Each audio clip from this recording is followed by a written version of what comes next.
Hi there. So in this video, I'm going to talk a little bit about some of the available Scrapy commands and how to use them. So within the Anaconda Navigator, click on the Environments tab, choose the environment we created before, which has Scrapy installed in it, and then choose Open Terminal. Now, if I type in Scrapy and then I press Enter, as you can see, it shows me all the available commands. So on the top here, I have the Scrapy version I'm currently using. And then we have no active project. That's because we don't have one yet. We have some basic info about the usage. For example, to launch any command from these available commands, you start by typing in Scrapy and then the command, and then you can specify some options and some arguments.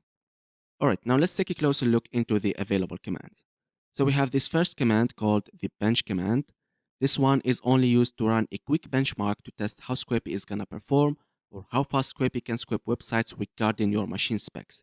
So a PC or Mac with a higher CPU frequency and higher threads, for example, will of course scrape websites faster. So to execute this command, you start by Scrapy and then the command bench. Let's press enter and see what will happen.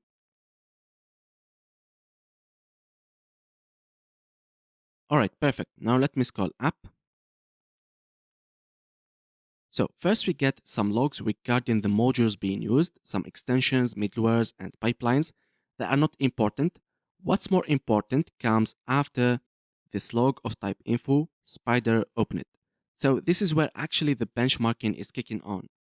So Scrapy here is basically trying to crawl some local pages, and each time it's gonna try to increase the number of pages.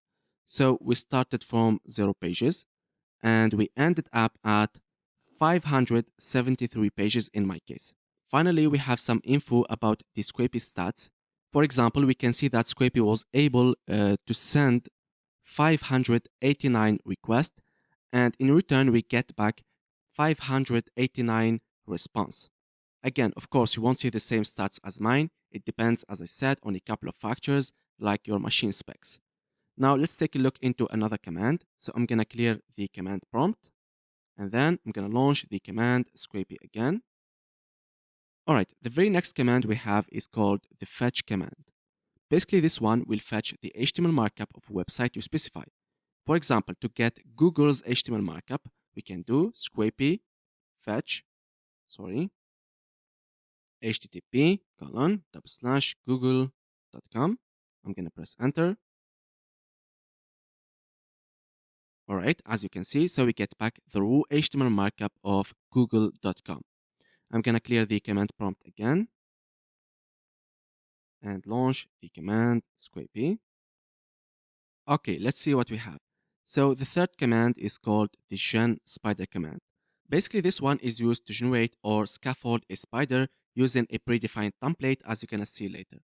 By the way, if you don't know what a spider is, it's basically a component which is used to scrape content from websites. Even Google, Facebook have their own spiders. Next, we have the run spider command. I barely use this one. Basically, we use it to run or execute a spider without creating a project. Because in Scrapy, we basically create, for example, a project, and in that project, we create one or more spiders. However, sometimes for a quick and dirty sort of work, when we don't want to scaffold a project and we only want to create a spider for testing purposes, we can use this command.